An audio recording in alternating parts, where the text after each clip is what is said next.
Alors, votre invité aujourd'hui dans la grande interview en direct sur Boursorama, c'est Marc Toiti. Bonjour. Bonjour David. Vous devez être content, il jubile, il a rangé son frein pendant des mois, des années, que dis-je. Et là, non, pour le coup, exagérons rien. L'heure de gloire, la nouvelle heure de gloire de Marc Toiti est arrivée. Pourquoi? Parce que c'est vrai que ça fait quand même des mois et des années que vous nous parlez de cette correction.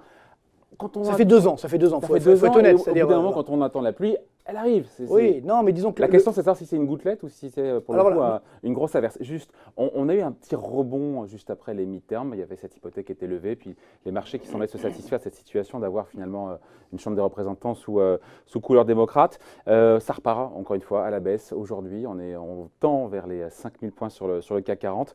Voilà, cette correction vous ne l'appuyez pas de ses voeux, mais voilà, vous étiez là, ça va baisser, il y a des bulles, Voilà, on y est, vous êtes content? Non, je ne vais pas dire que je suis content, simplement il faut que de temps en temps on recolle à la réalité économique, tout simplement. Ce qui m'inquiétait, donc c'était d'ailleurs le titre de mon dernier livre, Un monde de bulles, c'est tout le problème, c'est qu'on a été trop loin. D'ailleurs, c'est pourquoi il marche toujours bien, en partie grâce à vous d'ailleurs ce livre. Oh, ça fait Merci. Pas trop. Mais donc, ce que je veux dire par là, c'est que, évidemment, on avait cette déconnexion. Donc ça fait 2 ans qu'on a cette déconnexion. C'est pour ça que j'ai dit qu'effectivement, on avait été trop loin sur les marchés boursiers par rapport à la réalité économique. Alors régulièrement, on avait des coups de semonce, on a eu un effectivement au mois de février. Ouais. Et puis après, on se dit non, comme ça redémarre un peu, on dit non, c'était comme vous l'avez dit, des petites gouttelettes. Et là, de nouveau, ça rebaisse. Ça montre bien que globalement, on a une tendance baissière. Pourquoi? Eh bien, on a encore eu les chiffres, je pense qu'on va en parler, les chiffres ce matin. Au Japon, allemande. Baisse du PIB au Japon, baisse du PIB donc en Allemagne. Ouais. En Allemagne, c'est une première depuis le premier trimestre 2015. Ouais. Donc même si on a des raisons un peu techniques, mais tout de même, on a un ralentissement de la croissance mondiale. Regardez la Chine, les derniers indicateurs avancés montrent que dans l'industrie, dans les services, ça baisse très fortement. Alors, c'est toujours autour des 6% de croissance, bien sûr, mais c'est quand même un ralentissement assez net. Et puis bien sûr, vous en parlez tout à l'heure, l'Italie, qui est quand même une grosse inquiétude. Donc tout ça fait qu'aujourd'hui, j'ai fait mes prévisions pour 2019, nous allons avoir une croissance dans le meilleur des cas de l'ordre de 2,9%. Où ça? Donc, au niveau mondial, 2,9% de FMI est à 3,6. Oui, mais le FMI, on a l'habitude, c'est normal, il joue son rôle d'être très optimiste. Je rappelle qu'en 2008 aussi, en début d'année, il voyait également… comme tout le monde. Voilà. Moi, j'étais un peu moins optimiste, peu importe. Mais bon, disons que globalement, il était sur cette croissance forte, et puis ensuite, ça a ralenti. Alors, encore une fois, quand je dis 2,9%, je suis désolé, c'est une prévision optimiste.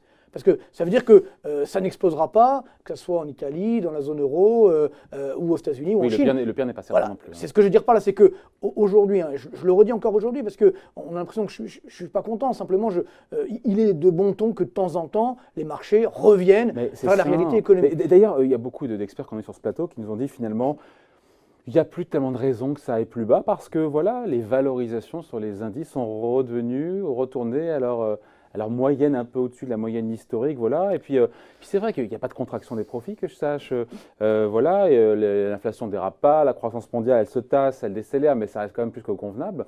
On est d'accord là-dessus. Ce n'est pas encore la belle c'est vrai. Non, donc voilà, donc il y a des raisons encore aujourd'hui qu'on aille encore plus bas après cette correction de 10% par rapport au plus haut sur le CAC 40. Vous le savez bien. On n'a rien vu encore. Non, mais vous le savez bien, c'est-à-dire que les marchés ne connaissent pas la mesure. Donc c'est-à-dire qu'effectivement, ça va continuer. Autant ça a été trop loin à la hausse, ça ira trop loin à la baisse. C'est comme sur les cours du baril qui sont montés à 150 $, on est tombé à 30 $, et ainsi de suite. Donc les marchés ne connaissent pas la mesure. Donc évidemment que cette tendance baissière n'est pas terminée parce que justement, tous les risques que j'évoquais tout à l'heure ne sont pas encore matérialisés. Et nous savons encore, ce que vous évoquez à l'instant, que ces experts, entre guillemets, disent « oui, ça va, c'est fini, tout va bien, on va redémarrer ». Ça justement, ça montre que l'aveuglement n'est pas terminé. Je vous rappelle que… Mais pour quelle raison, encore une fois, d'aller plus bas encore que 10%. On est à la moyenne, sur les PER, ratio cours sur bénéfice par action, on est revenu à peu près dans la moyenne historique. Oui, bien sûr. Alors il y aura des exagérations, mais rationnellement, il y a besoin d'aller encore plus bas. Rationnellement, je vous ai dit, les profits, encore une fois, décélèrent, mais ils sont quand même en hausse. Rationnellement, pour moi, aujourd'hui, l'inflation se calme. Le bon niveau du CAC 40, par exemple, pour prendre le CAC 40, avec mes prévisions de croissance pour 2019, parce que n'oublions pas, vous parlez des profits, mais c'est les profits de l'année dernière. Ce qui compte sur les marchés boursiers, c'est les profits de 2019. Donc si on a un ralentissement, effectivement, de cette croissance mondiale, le bon niveau du CAC 40, c'est autour des 4008. Voilà. Ça, le bon niveau. Le bon niveau, c'est-à-dire le niveau économiquement justifié. Sur le Dow Jones, c'est autour des 21 000 points. Bon, on n'est pas très loin. On est à 5 000 et quelques. Donc on est proche des points bas, vous écoutez. On est proche des points bas. Après, effectivement, on peut aller en deçà s'il y a des mauvaises nouvelles. Par exemple, aujourd'hui, quand l'Italie tape du poing sur la table, elle nous montre que l'Italie ne sera pas la Grèce.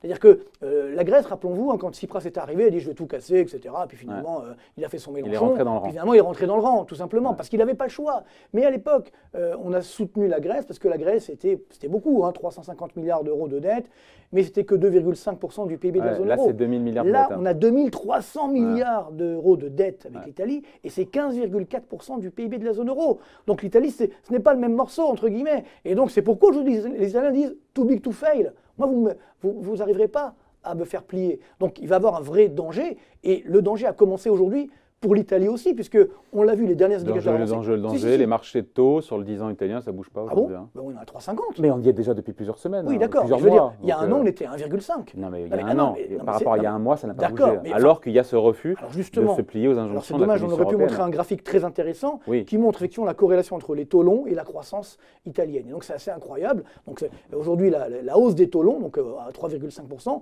montre que la croissance italienne qui a atteint 0 au troisième trimestre, elle va devenir négative en glissement annuel d'ici la fin de l'année. Et d'ailleurs, les derniers indicateurs des directeurs d'achat, ce qu'on appelle les enquêtes market, sont sous la barre des 50. Ça veut dire qu'en Italie, on va avoir une baisse de l'activité dans l'industrie. C'est intéressant. Et donc dans ça veut dire que les 1,5% de croissance du gouvernement pour l'année prochaine en Italie, impossible. C'est impossible. Non, mais même avec toutes les mesures de relance.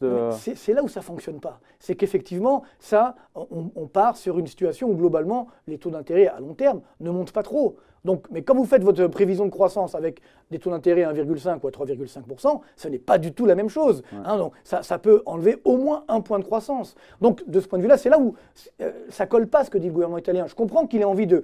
C'est que l'Italie ont fait énormément d'efforts. N'oublions pas que la dépense publique en Italie dans les années, fin des années 90, c'était 57% du PIB. Ils sont tombés à 48, 49. Alors que nous, on a fait l'inverse. On était à 50, nous les Français. On était à 50, on est monté à 57. D'ailleurs, ça n'a pas servi à grand-chose. Mais bon, toujours est-il que les Italiens, il faut le reconnaître, ont fait beaucoup plus d'efforts que nous, les Français. Donc, nous, les Français, on n'a pas le droit de dire aux Italiens, bon, arrêtez vos bêtises. Non, parce que les Italiens ont fait beaucoup plus d'efforts sur la dépense publique que nous. Donc, on ne peut pas leur en vouloir de vouloir relancer la machine. Cette austérité, voilà, oui, mais il est légitime, ce gouvernement, d'ailleurs, il a la légitimité des urnes, de dire, voilà, mais on va tenter une autre politique. Je suis d'accord, mais le problème, c'est la crédibilité. C'est-à-dire qu'on ne peut pas dire aujourd'hui, on veut augmenter les dépenses publiques, on va baisser les impôts, et le déficit public va baisser.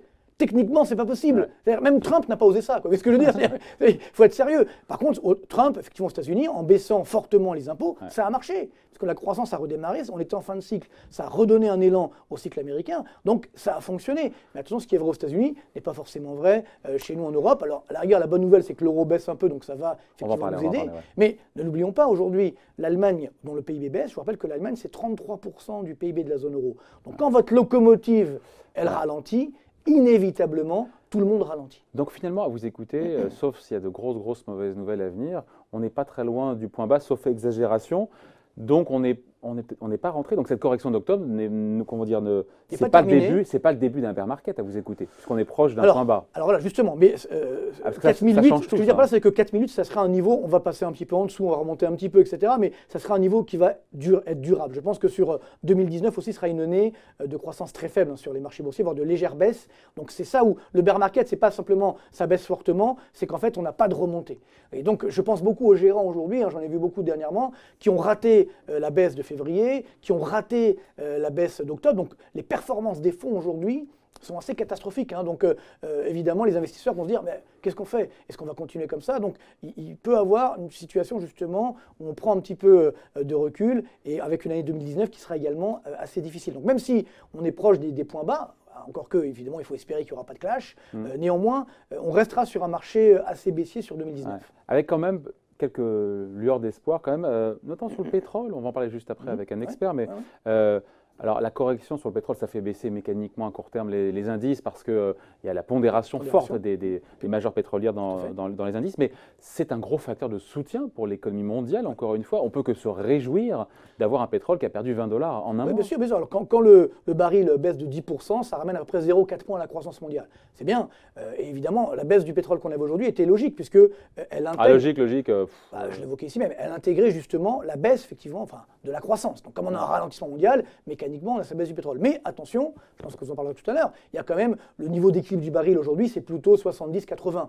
Donc, on ne va pas rester à 65. Donc, là aussi, on a des exagérations. Mais je rappelle qu'avec 3% de croissance mondiale, donc c'est pas énorme, mais c'est quand même 3%, on a une hausse tendancielle normale des cours du baril de l'ordre de 7%. Donc, ça veut dire que là, on exagère un petit peu la baisse. Et je pense que, selon mes prévisions, on sera quand même vers 70-80 l'année prochaine. Sauf évidemment cataclysme ou récession mondiale. Où là, sauf qu'aujourd'hui, on est à 60 $ et un pétrole bas. Dans les bonnes nouvelles que ça peut induire de manière capillaire ou secondaire ou dérivée, bien sûr, c'est que sur les banques centrales, ça enlève un peu la pression aussi aux banques centrales. Bien sûr, complètement. Et donc, c'est favorable comme au marché. Une croissance qui est forte mais pas trop, une inflation qui est forte mais pas trop, une banque centrale qui n'a pas besoin d'accélérer, c'est bon pour les marchés, ça. Tout à fait. Mais moi, je ne crois pas du tout, c'est dans mes prévisions, je ne crois pas du tout que les banques centrales vont paniquer. C'est-à-dire que la Réserve fédérale a bien dit, elle va monter encore par petites touches de 25 points de base. Quand on a un peu de mémoire, on se souvient, sous Greenspan ou d'autres, il y avait des hausses de 50 points de base, de 75 points de base en une seule fois. Là, c'est vraiment partout impressionniste. Parce qu'il n'y a pas beaucoup d'inflation, il faut être honnête. Aujourd'hui, on a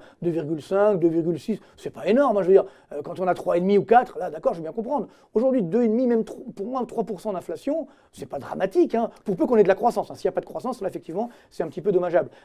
Par contre, donc, clairement, la BCE aujourd'hui, elle peut rien faire, elle ne remontera pas les taux, ça c'est évident qu'ils resteront à zéro pendant encore très longtemps. Bon, elle va arrêter le quantitative easing en fin d'année. La Réserve fédérale va monter un petit peu, peut-être 2-3 fois de 25 centimes. Bon, donc c'est pas la Bérésina là non plus. Donc globalement, on a une montée tendancielle des taux. Donc ça, c'est dans mes prévisions, mais ça ne suffit pas. Il prévoit tout, il est fort. Non, pas du tout. Non, ce que je veux dire par là, c'est que pour anticiper mes marchés boursiers, effectivement, à 4008 sur le CAC ou 21 000 points sur le Dow Jones, j'ai intégré justement la hausse des taux, comprenez, qui est limitée. Donc je ne crois pas que les banques centrales vont déraper. D'autant qu'encore une fois, ce pétrole qui est plus bas, c'est bon évidemment pour la croissance européenne ou pour les pays qui sont consommateurs.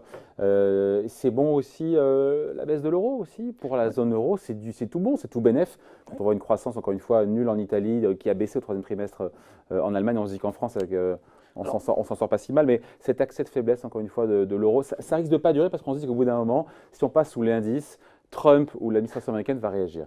Oui, mais disons qu'encore une fois, elle est logique cette baisse de l'euro. Ici aussi, je l'ai évoqué. Je suis désolé de le dire encore une fois, mais bon. Quel temps il fera ce week-end? Le niveau de l'euro-dollar, je ne fais pas la météo normale. Quand on a effectivement aujourd'hui un euro à 1,13, 1,15, c'est le niveau normal. Pour le loto ce week-end, je dis quoi? Le 15, alors, le 22, je note. Excellent. Pardon, excellent. Non, c'est pas grave. Mais je veux dire, la baisse effectivement de l'euro, elle est logique. Mais attention. Le niveau d'équilibre de l'euro-dollar, effectivement, c'est 1,15 $ pour un euro. Et ça, c'est une moyenne. Le problème, quand vous dites oui, ça va soutenir nos économies, attention, parce que le niveau de l'euro-dollar... le taux de change effectif par rapport à l'ensemble des devises avec qui on commerce. Non, certes, mais surtout le niveau de l'euro-dollar d'équilibre n'est pas le même d'un pays à l'autre. En zone euro... En zone euro, c'est 1,15, mais c'est une moyenne. Alors qu'en Allemagne, par exemple, c'est 1,35. Donc eux, ça va les aider. Nous, en France, c'est combien? C'est 1,05 $. Donc pour nous, effectivement, l'euro-dollar n'est pas encore à son prix d'équilibre.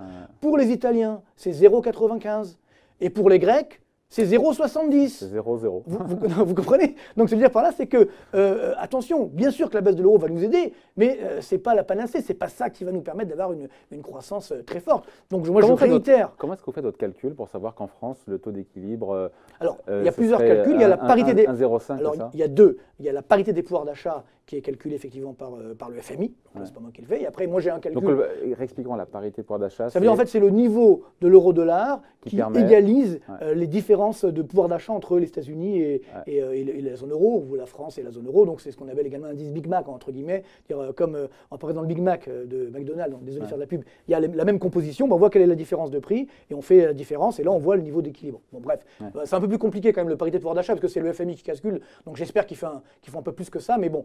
Et alors que par contre, moi, j'ai développé un calcul depuis des années qu'on appelle le NATREX, c'est Natural Exchange Rate, ça veut dire le taux de change naturel, où je mets la parité de pouvoir d'achat, et je mets également donc les différences de balance courante, les différences de croissance, les différences d'épargne. Et donc le taux spontané qui serait ni positif ni négatif pour l'économie française, en parité euro-dollar, ça serait 1,05. Ça serait 1,05. Donc voilà, à 1,12 pour l'instant, 1,12, c'est bien. Ça nous aide. C'est bien, c'est mieux que 1,20 bien entendu. Mais ce n'est pas ce qui va nous permettre d'avoir une croissance forte. Donc moi je réitère mes prévisions pour 2019. Je pense que malheureusement on fera une croissance en France autour des 1,1%. Après cette année 1,5. C'est beaucoup plus bas. Eh ben oui, rappelez-vous, en début d'année, encore une fois, je suis désolé, je disais ici même qu'on allait avoir 1,5% en France. C'est ce que nous allons avoir. Et avec la baisse du PIB allemand au troisième trimestre, moi j'ai peur. Sauf qu'il y a la baisse de l'euro, la baisse du pétrole. Oui, vous pouvez peut-être vous tromper là-dessus. On va dire encore une fois, ça arrivera sur 2019 de façon limitée, mais néanmoins, il y a d'autres inconvénients, notamment les taux longs, et puis bien sûr, la stabilité de la zone euro. Les taux longs, il ne se passe rien sur les taux longs français. Oui, les taux longs français, ils sont à 0,8, bien sûr, non, c'est pas dramatique. Pas de sujet. Pour l'instant, mais n'oublions pas qu'en début 2019, on se reverra pour en parler, j'espère du moins, nous allons devoir publier les déficits publics et nous ne serons pas du tout dans les clous des prévisions gouvernementales. On sera bien au-delà en termes de déficit public. Et là, il risque d'avoir une petite réaction sur les marchés de taux, disant qu'il n'y a pas que l'Italie qui dérape, il y a aussi la France et d'autres. Bon, et bien ça fera encore plus baisser l'euro, ça. Oui, bien sûr. Mais donc, il y aura un impact. Oui, mais vous savez, la baisse de l'euro, c'est comme le cholestérol. C'est-à-dire, il y a la bonne baisse et la moins bonne baisse. Il y a une baisse, effectivement, qui soutient, mais si la baisse va trop loin, après, ça crée un facteur de défiance. Et donc, ça ne joue pas positivement à la croissance. On n'en est pas encore là. Non, on n'en est pas là. J'espère qu'on y arrivera quand même. Dans quelques jours, à la fin du mois, en Argentine, on aura une rencontre entre Xi Jinping et Donald Trump en marge du G20. On y croit, on n'y croit pas, un accord peut être imminent. Apparemment, ils se reparlent de nouveau, américains et chinois. On peut imaginer un accord parce que c'est quand même quelque chose qui a plombé un peu les marchés cette année, qui a perturbé, on va dire, les marchés cette année. Il peut avoir un accord, mais clairement aujourd'hui, je pense qu'on est rentré dans une guerre des devises. Et clairement, on a vu ce qui s'est passé. C'est-à-dire que Trump nous dit « je mets 20% de droits de douane sur les produits chinois ». Entre 10 et 25, droits de douane sur les produits chinois, c'est 10 ou 25. Oui, d'accord, mais bon, c'est une moyenne. Vous avez fait une moyenne. Oui, j'ai fait une moyenne. Désolé, excusez-moi, j'ai été un peu vite, mais bon, vous avez raison de préciser. Non, c'est pas. Et en face, les Chinois. Et donc, en fait, les Chinois, le yuan se déprécie de 20%. Oh là là. Elle est belle. Le hasard. Voilà, exactement. Donc, en gros, on montre aujourd'hui aux Américains, vous pouvez nous déprécier, nous mettre des droits de douane, nous, on réagira en échange. Par contre, effectivement, il y a des conséquences, je veux dire, concrètes sur l'économie chinoise, donc qui souffrent un petit peu. On le voit, par exemple, quand vous regardez aujourd'hui l'économie chinoise et l'économie indienne va un peu mieux, alors que l'économie chinoise ralentit. Et ça, c'est effectivement un problème sino-américain. Par contre, encore une fois, je reviens, je suis désolé, le dindon de la farce, ça sera encore l'Europe derrière. Parce que si de ce point de vue-là, on arrive sur un accord entre les États-Unis et la Chine, plus ou moins, est-ce que l'Europe sera dedans? Ça pose également pas mal de problèmes. Ben voilà, en tout cas, il y en a un qui est content aujourd'hui parce que quand même, ça fait 2 ans qu'il nous dit ça a baissé, donc voilà. Non, mais je suis pas content. Moi, ce que je veux, c'est simplement qu'on ait une meilleure connexion. J'ai pas envie, effectivement, qu'on nous ait une nouvelle crise. Ce qui me déplaît, c'est qu'effectivement, voilà, on a eu une bulle, on aurait pu la dégonfler il y a déjà quelques années, puis elle se dégonfle un peu plus vite que prévu, du moins durement que prévu aujourd'hui. Eh ben, il va nous en faire un bouquin. Ah non, c'est déjà fait. Il est déjà sorti, je suis bête. Oui, et puis bon, comme il marche bien, je vais attendre un peu. Oui, attendons. Allez, parlerez-vous dans le prochain bouquin. Ben voilà, voyons. Marc Toiti, donc, le Volubi, il était l'invité de la grande interview en direct sur Boursorama. Merci Marc. Merci David, à bientôt.